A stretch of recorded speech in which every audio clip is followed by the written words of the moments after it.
धर्म स्नेही बंधुओं, कटस्य कर्ताः मिति संबंधो द्वयोर्द्वयो। संबंध दो में होता है। क्या कहा? संबंध समबंध। जहाँ दो चीज समान हो वहाँ बंध होता है। शब्द का क्या अर्थ निकल रहा है? जहाँ दो चीज समान हो वहाँ पर बंध होता है। यही निकल रहा है ना, समबंध। लोग शादी करते हैं तो अपनी हैसियत से ऊपर वालों में करते हैं या अपनी हैसियत से नीचे वालों में करते हैं? बोलिए ना, क्या कहते? हम तो अपने हिसाब का देखेंगे, जैसे हम हैं वैसे हमें चाहिए, ऐसे सोचते हैं ना, और क्या करते भी ऐसे ही हैं। तो यहाँ पर बंद करना है। क्या करना है? बंद। लड़का लड़की का बंद करना है, शादी करनी है तो सम होना जरूरी है। सम होगा तो बंद करोगे, और ऊपर नीचे का हो जाएगा तो मामला गड़बड़ हो जाएगा। तो बंध दो में होता है। किस में होता है? दो में होता है। और जहाँ दो में बंद होता है और वहाँ पर यदि कर्ता कर्म करण क्रिया को लगाया जाए तो वहाँ दो की आवश्यकता है। लेकिन आत्मा का ध्यान, ध्याता और ध्येय, अब इनमें तीनों में आपस में एक करना है तीनों को। अब इसमें दो की जरूरत नहीं है, ये एक में हो जाएगा काम। ध्याता, ध्यान और ध्येय, तीन शब्द है ना। ध्याता यानी जो ध्यान करने वाला है, ध्याता। ध्यान जिसको किया जा रहा है, और ध्येय, ध्येय जिसको किया जा रहा है, और ध्यान जिसके द्वारा किया जा रहा है। तीन चीजें हो गई। जनता का शासन, जनता के द्वारा, जनता के लिए। ऐसे ही आत्मा में यदि षट कारक लगाने हों तो ये इस तरह से लग जाएंगे, एक ही वस्तु में लग जाएंगे। कहीं कोई दिक्कत वाली बात नहीं है, क्योंकि संसार की हर वस्तु की स्वतंत्रता अपने आप में सिद्ध है। ये मैं आपको कई बार याद दिला चुकी हूँ कि हर वस्तु अपने आप में स्वतंत्र है, पराधीन नहीं है। तुम्हारा शरीर तुम्हारे अधीन नहीं है। बोलिए, तुम्हारा शरीर तुम्हारे अधीन है क्या? नहीं है। इसमें जो परिवर्तन होना है वो होना है। तुम दवाई खा खा के भी कई बार गड़बड़ कर देते हो तो उल्टा और हो जाता है। इस शरीर जब हमारे अधीन नहीं है तो हर वस्तु की स्वतंत्रता सिद्ध होती है। यानी मकान बनाया, उसको पुराना किसने किया? हमने किया या वो स्वयं हुआ? स्वयं हुआ, हमने कुछ भी नहीं किया। बच्चे को बड़ा किया, किसने किया? अपने आप हुआ। हमने तो केवल भोजन कराया और देखरेख करी है। बीज डाल दिया जमीन में, पेड़ बना, किसने बनाया? अरे बोलिए ना, किसान ने बनाया। पेड़ किसान ने बनाया क्या? नहीं बनाया। किसान का काम है उसमें हल चलाना, किसान का काम है बीज डालना, किसान का काम है पानी डालना, और किसान का काम है कि बाड़ लगा देना ताकि वहां पर जीव जंतु आकर उसे खा ना सके। किसान ने केवल इतना किया है, और बाकी जो पेड़ बनने की क्रिया थी वो सारी अपने आप हुई है। उसमें किसी दूसरे की आवश्यकता नहीं पड़ी है। तो बाहर के निमित्त केवल रक्षा सुरक्षा के लिए होते हैं, लेकिन बाकी काम, बाकी क्रिया हर पदार्थ की अपनी होती है। अब आंख का काम आंख कर रही है, आंख स्वतंत्र है। यदि मान लो आंख खराब हो जाए, यदि आप कहीं बाहर जाते हैं और आपको कोई काम हो, महिलाएं हैं सुबह सुबह जा रही हैं, अरे मैं जा रही हूँ ना, ये भगोनी रख ले, दूध ले तू ले लेना, गरम भी कर लेना, मैं शाम को आऊँगी तो ले लूँगी। तुम्हारा काम किसने कर दिया? पड़ोसन ने कर दिया। तुम्हारा काम किसी और ने कर दिया। लेकिन आंख यदि खराब हो जाए तो आंख का काम अन्य इंद्री कर सकती है क्या? आंख स्वतंत्र है। अब कान खराब हो जाए और आंखों में अच्छा दिख रहा है तो भाई थोड़ा बहुत एनर्जी आँख की यहाँ पहुँच जाए तो कान में काम आ जाएगी। हो सकता है क्या? नहीं हो सकता। कान स्वतंत्र है, जीभ का काम जीभ करती, जीभ स्वतंत्र है। दिमाग का काम मतलब पूरा शरीर स्वस्थ है, पूरे शरीर में कहीं कोई दिक्कत नहीं है, और मात्र दिमाग में दिक्कत आ जाए तो पूरा शरीर मिलकर के दिमाग का काम नहीं कर सकता है। दिमाग अपनी जगह स्वतंत्र है। यदि दिमाग कितना भी बढ़िया हो और पेट खराब है तो दिमाग खराब अपने आप हो जाएगा। दिमाग सोच सोच के भी पेट को ठीक करना चाहे, हाँ उपाय तो करते हैं दवाई खाने का, फिर भी होना नहीं होना ये हमारे हाथ में नहीं है। पेट स्वतंत्र है, पैर का काम हाथ नहीं करते हैं और हाथ का काम पैर नहीं करते। जैसे ये सारी चीजें स्वतंत्र हैं, ये किसी के पराधीन नहीं है, ऐसे ही हमारी आत्मा का स्वभाव स्वतंत्र है। हम किसी के पराधीन नहीं हैं, लेकिन फिर भी आप देखो सारा संसार एक दूसरे के अधीन चल रहा है। तूने ऐसा किया तो ऐसा हो जाएगा, तू ऐसा नहीं करेगी तो ऐसा कर दूंगा। ये क्या है? तूने तो ऐसा किया था मेरे साथ, मैं तेरे साथ ऐसा करूंगा।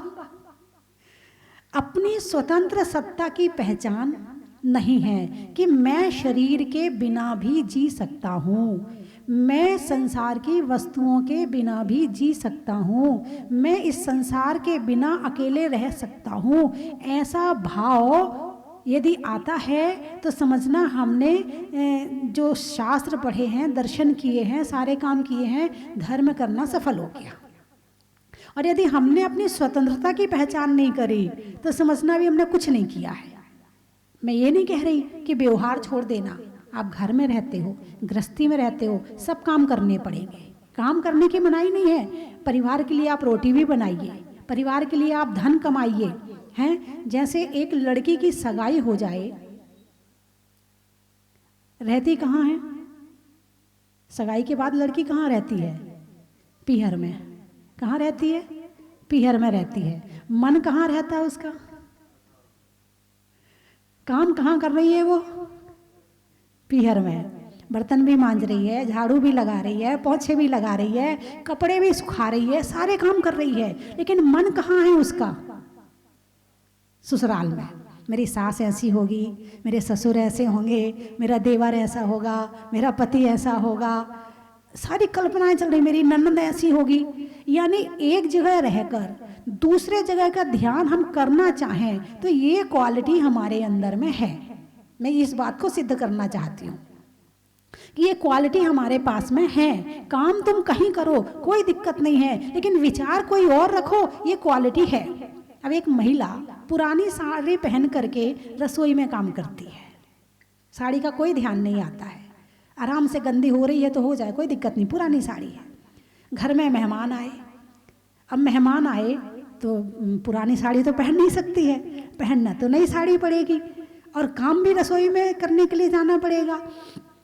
अब वो सारा काम करती है, ध्यान कहाँ है उसका? ये क्वालिटी आपके अंदर में है कि नहीं है, पहले तो ये सिद्ध करो ये क्वालिटी आपके अंदर में है।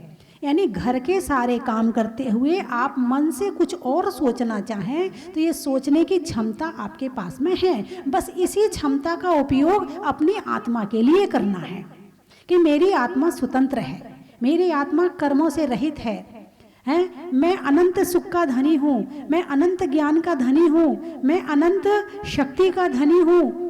ऐसा विचार और चलते रहे अंदर में, और अपनी जो स्वतंत्र आत्मा है, कर्म से रहित शुद्ध आत्मा है, इसका चिंतन अंदर में चलता रहे तो हो सकता है कि नहीं हो सकता है? अरे बोलिए ना, हो सकता है। कर रहे हो कि नहीं कर रहे हो?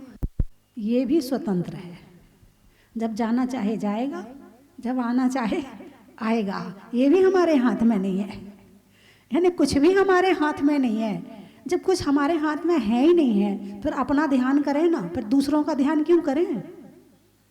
सारी जिंदगी दूसरों का ध्यान कर करके कर्म बंध इतना किया कि आज पंचम काल में यहाँ तक पहुँच गए, और अभी यहाँ भी यही करते रहे तो आगे ना जाने कहाँ पहुँचेंगे। इसलिए रहो घर में, घर में रहना बुरा नहीं है, घर के काम करने बुरा नहीं है, दुकान चलाना बुरा नहीं है, लेकिन मन में स्वतंत्रता का भाव हूँ स्वतंत्र निश्चल निष्काम, ज्ञाता दृष्टा आत्म राम। सुखी होने का यदि कोई तरीका है, लोग सुख के बहुत सारे रास्ते खोजते हैं, सुख के लिए बहुत सारी मशीनें भौतिक विज्ञान ने बना दी हैं, लेकिन सुख का वो नहीं है कि स्थायी सुख उससे मिल जाए। स्थायी सुख जब भी मिलेगा तो अपनी सोच से मिलेगा, अपने विचार से मिलेगा, अपने भावों से मिलेगा। जब हम बाहर के भावों से हटेंगे और अपने आत्मा का चिंतन करेंगे तो दुख खत्म। अभी टेंशन चल रही थी, लड़की की शादी नहीं हो रही, लड़के की शादी नहीं हो रही, या दुकान नहीं चल रही, या धन में ऐसा हो रहा है, या पत्नी मेरी बात नहीं मानती, या पति मेरी बात, 100 तरह की टेंशन घर में रोती है।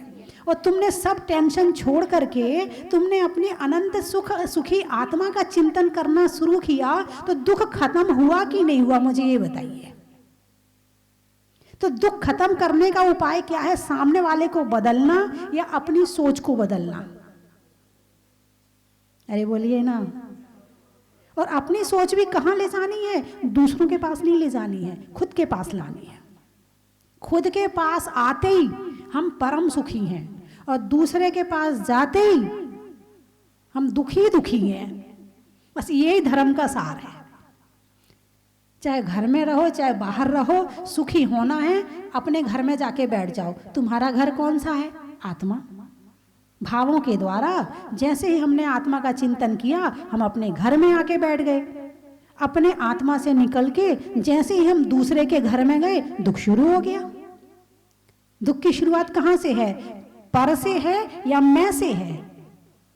पर से है। और सारी दुनिया दुखी है कि सुखी है? दुखी है। तो अब वो सुखी हो सकती है कि नहीं हो सकती है? अरे बोलिए ना। हो सकती है। तो सुखी होने के लिए उसे कहाँ जाना पड़ेगा? घूमने जाना पड़ेगा, कहीं टीवी देखनी पड़ेगी, सीरियल देखना पड़ेगा।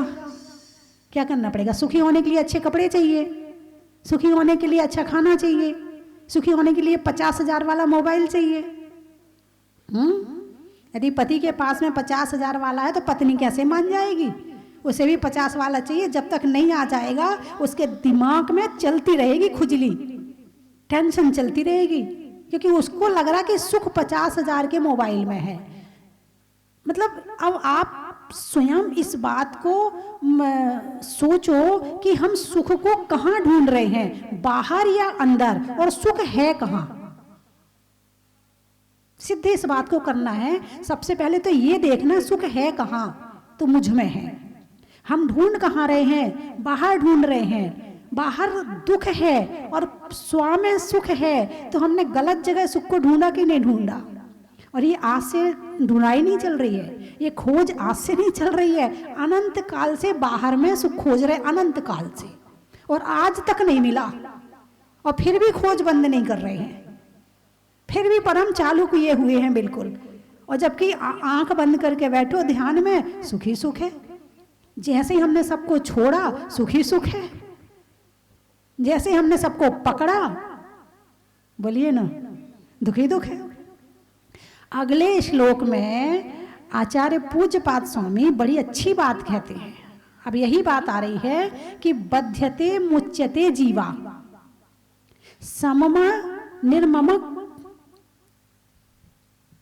समय निर्मत क्रमात् तस्मात् सर्व प्रयत्नेन निर्ममत्वं विचिंतयेत्। जीव बंधता है किससे? ममता से।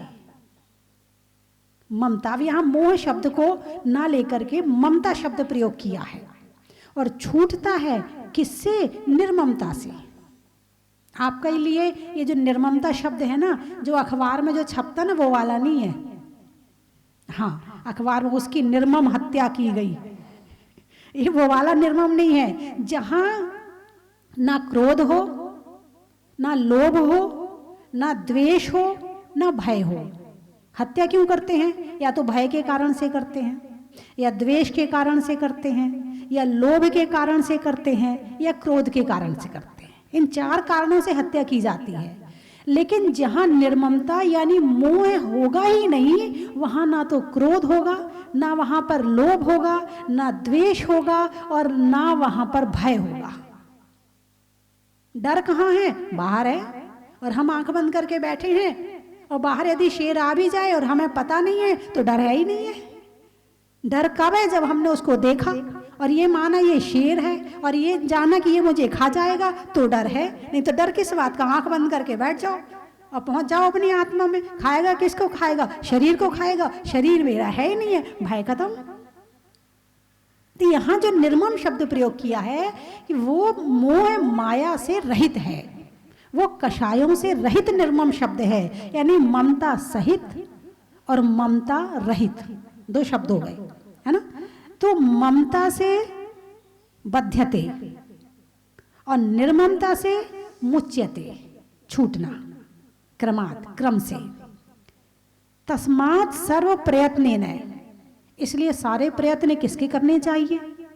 सारे प्रयत्नों को छोड़कर प्रयत्न किसका करना चाहिए? ममता का या निर्ममता का?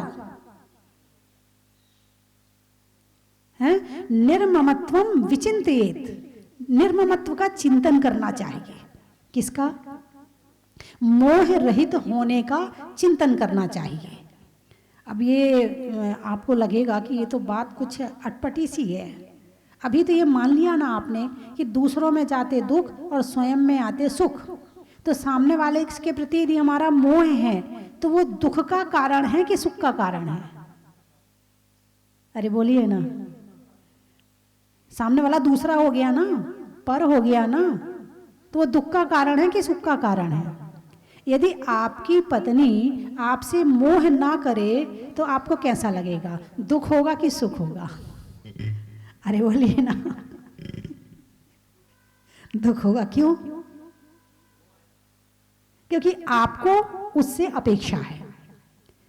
अब जब अपेक्षा वाला मामला जब आएगा, इसका मतलब आप ध्यान में नहीं हो, इसका मतलब आप अपनी आत्मा में नहीं हो, आप बाहर हो। और जैसे ही आप बाहर आए तो एक मोह अकेले का दुख नहीं, पत्नी से भी 10 तरह के दुख मिल सकते हैं। वो खाना अच्छा नहीं बनाती, वो कपड़े ठीक से नहीं रखती, वो प्रेस नहीं करती, वो सफाई अच्छे से नहीं करती, वो बच्चों को पढ़ाती नहीं है। एक पत्नी ही 100 दुख का कारण बन सकती है। बोलिए बन सकती कि नहीं? लेकिन जैसे ही हम अपने आप में आए, बाहर से ममता हटी और निर्ममता आई, अपने ध्यान में आए, दुख खत्म।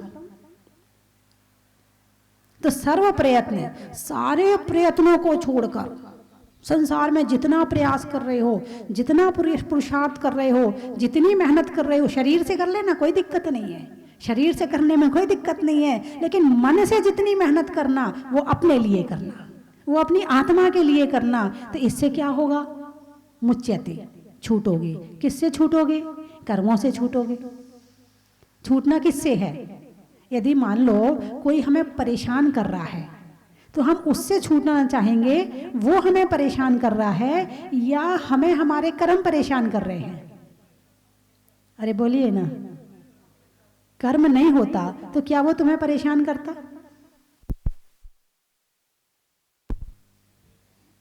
तो परेशानी का कारण कर्म है या सामने वाला है? अरे बोलिए ना। कर्म है। आप बहुत ज्ञानी हैं। पता चल गया मुझे, आपको तो प्रवचन की भी जरूरत नहीं है। इतना पता है कि सामने वाला परेशानी का कारण नहीं है, परेशानी का कारण तो मेरा कर्म है। मेरा कर्म अच्छा होता तो ये मुझे परेशान नहीं करता। अब आप क्या करोगे? सामने वाले को परेशान करने की कोशिश करोगे, उसने तुम्हें किया इसलिए, या फिर तुम अपने कर्मों को भगाने का उपाय करोगे? ना, अभी तो नहीं कर रहे, अभी तो नहीं कर रहे, अभी तो पुरुषार्थ बिल्कुल नहीं चल रहा। अभी तो कर्म भगाने के पुरुषार्थ में 0 है। बंधन ही बंधन का उपाय चल रहा है। अभी तो छूटने का उपाय तो शुरू भी नहीं हुआ है। अभी कर्म के कारण से जो बंधन और मुक्ति है उसको ही समझना है सबसे पहले, कि कर्म बंध होता क्यों है, बंध कितनी तरह का होता है, बंध के कारण क्या है। और बंध के यानी कि आप घर में बैठे हैं और आपकी इस तरफ खिड़की है और इस तरफ दरवाजा है और दोनों खुले हुए हैं, हवा आएगी कि नहीं आएगी? आएगी। क्यों भाई, क्यों आ रही कमरे में हवा? दरवाजे खिड़की खुले हुए हैं, आपने खिड़की बंद कर दी, अब हवा कितनी आएगी? कम आएगी। पहले जितनी आ रही थी उससे कम आएगी। अब आपने दरवाजा भी बंद कर दिया, अब कितनी आएगी? अब बिल्कुल नहीं आएगी। हमारे अंदर कर्म आ रहे हैं, अब उसके दरवाजे कौन कौन से हैं वो देखना है सबसे पहले। तो कर्मों के आने का दरवाजा, और दरवाजे को बंद करेंगे तो जो बंद हो रहा है वो बंद हो जाएगा। बंद को बंद करते ही सारा काम शुरू हो जाएगा, पुराना निकलना शुरू। पीछे का दरवाजा खोल दो तो पुराने कर्म निकलने लगेंगे, और सामने का दरवाजा बंद कर लो तो आने वाले कर्म आने बंद हो जाएंगे। तो बंद होता क्यों है? बंद का कारण क्या है? सा कषायत्वा जीवा योग्यान पुद्गला ना दत्ते सा बंधा। तत्वार्थ सूत्र में 6वें अध्याय में कर्मों के आश्रय को बताने के लिए कहा है कि कर्म जब आते हैं तो कैसे आते हैं, किसकी योग्यता से आते हैं? बोले सा कषायत्वा जीवा, कषाय की योग्यता से कर्म आते हैं। अब कषाय क्या क्या है, कौन कौन सी आपको मालूम है क्या?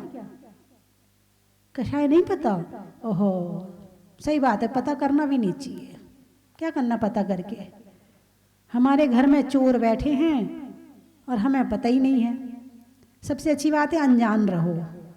चार है, ओह इतनी जल्दी ज्ञान कैसे हो गया? अभी तो मैंने बताया ही नहीं है। कौन कौन सी है? अरे वाह, ये भी पता है, वाह।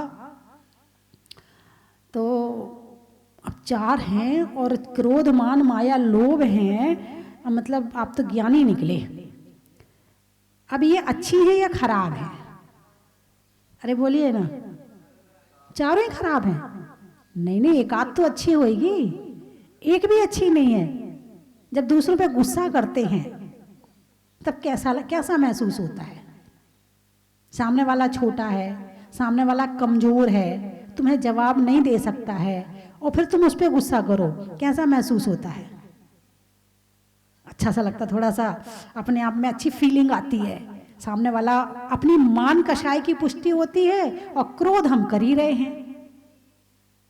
मान कषाय क्रोध में आनंद लेता है।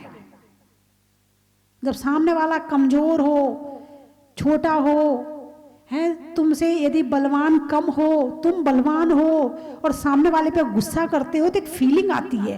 कौन सी फीलिंग आती है? मान कषाय की फीलिंग आती है। देख, तू समझता क्या अपने आप को? ज्यादा मत बोला कर।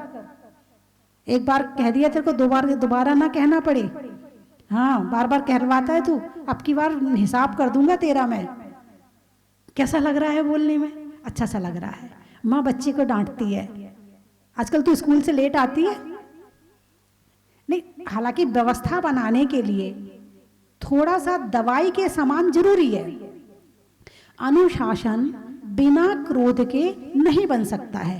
लेकिन एक क्रोध होता है अंदर से करने का, और एक क्रोध होता है ऊपर से करने का।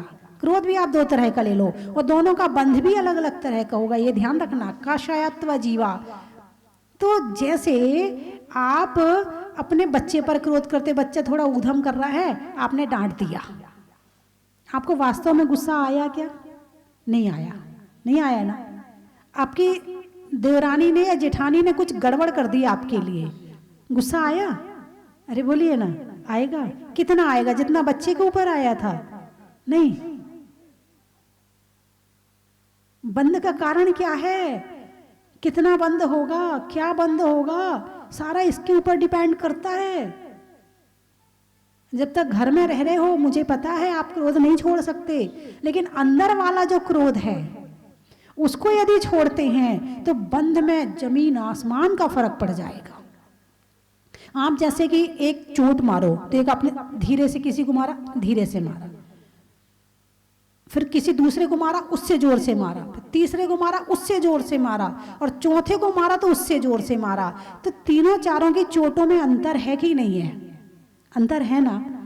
तो जब जैसे चोट में अंतर पड़ रहा है, फर्क पड़ रहा है, वैसे ही कर्म बंध में भी फर्क पड़ता है। धीरे से कर्म किया है, कर्म कम आएगा, फल कम देगा, जोर से किया है ज़्यादा आएगा, ज़्यादा देगा। जैसे एक बिल्ली है, चूहे को भी मुंह से पकड़ती है और अपने बच्चे को भी मुंह से पकड़ती है। बिल्ली जब बच्चे को जन्म देती है तो वो उठा के कभी कहीं ले जाती बच्चे को, कभी कहीं ले जाती है, इधर उधर ले जाती रहती है। तो वो बच्चे को, चूहे को भी मुंह से पकड़ती है और बिल्ली अपने बच्चे को भी मुंह से पकड़ती है, मगर दोनों के पकड़ने में उसके मुंह में अंतर है कि नहीं है? एक के प्रति ममता है और एक के प्रति द्वेष है। तो उनकी पकड़ के अंतर से कर्म बंध में भी अंतर आ जाता है। पूरे से त्याग नहीं हो सकता, मैं समझ रही हूं, कषाय का पूर्ण त्याग नहीं हो सकता, लेकिन कम तो हो सकती है। डिग्री है इसकी कषाय की। समय हो गया है, कल बताऊंगी, ठीक है? अपने घर में सुन लेना, ऐसी कोई बात नहीं है। कल शाम को आपके घर आ जाऊंगी, मैं घर में आके सुना दूंगी। शाम को टीवी खोल लेना 5:40 पर पारस चैनल में, वहीं सुना दूंगी। ये तो तुम्हारा पुण्य है कि विज्ञान के कारण से तुम इतना धर्म कर लेते हो, है ना? विज्ञान के कारण से इतना घर घर में वृद्धों को, बड़ों को, बूढ़ों को जो रोज प्रवचन सुनने नहीं जा सकते हैं, अपने घर में टीवी खोलो और अपना प्रवचन सुन लो। कितना पुण्यवान हैं आप, है ना? तो इस तरह से बध्यते मुच्यते जीवा सम्मो निर्मम क्रमात् तस्मात् सर्व प्रयत्नेन सर्वथा निर्ममत्वम विचिंतेत। इसलिए चिंतन किसका करना चाहिए? हैं? ज़्यादा कुछ नहीं आता ना, बस बैठ जाओ आँख बंद करके, अपने अपने गुणों को सोचना शुरू कर दो, अपनी शक्तियों को पहचानना शुरू कर दो। बहुत ज़्यादा ज्ञान की ज़रूरत नहीं है ध्यान करने के लिए, जितना आता है उस पर ही कर लो। इतना तो आपको बहुत आता है, ऐसी बात नहीं है, आपके ज्ञान में कमी नहीं है, ज्ञान तो बहुत तेज है। 12 भावना आती हैं, प्रभु पतित पावन की विनती आती है हूँ नहीं हो, थोड़ा बहुत याद कर लो। याद कर सकते कि नहीं कर सकते हो? भाई आपके यहाँ जब शादी होती है तो कि कौन कौन व्यक्ति कितने कितने रुपए दे के गया, आपको याद रहता नहीं रहता है? अरे बोलिए ना, रहता है? अच्छा, और नहीं रहता तो लिख लेते हो। अच्छा, यदि आपके यहाँ पर किसकी शादी में पूरे का निमंत्रण आया था और किसकी शादी में एक का निमंत्रण आया, वो तो याद रहता होगा। आप तो बड़े ज्ञानी, बहुत याद रहता है आपको तो। हाँ, आत्मा की बात याद नहीं रहती है कि 2-4 बिनतियाँ याद कर ले, आध्यात्मिक भजन याद कर ले और बैठकर आत्मा का ध्यान कर ले, वो याद नहीं रहता। जो अपने काम का है वो तो याद नहीं रहता, जो दूसरे का काम का है वो दिन भर याद रहता है। तो अपने जीवन को अच्छा बनाने के लिए आवश्यक है कि हम स्वयं पर ध्यान दें।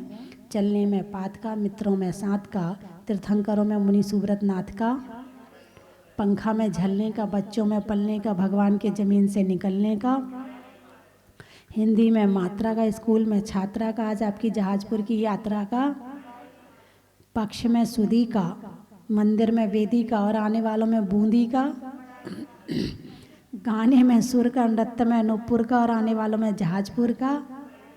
बोलिए 24 भगवान की।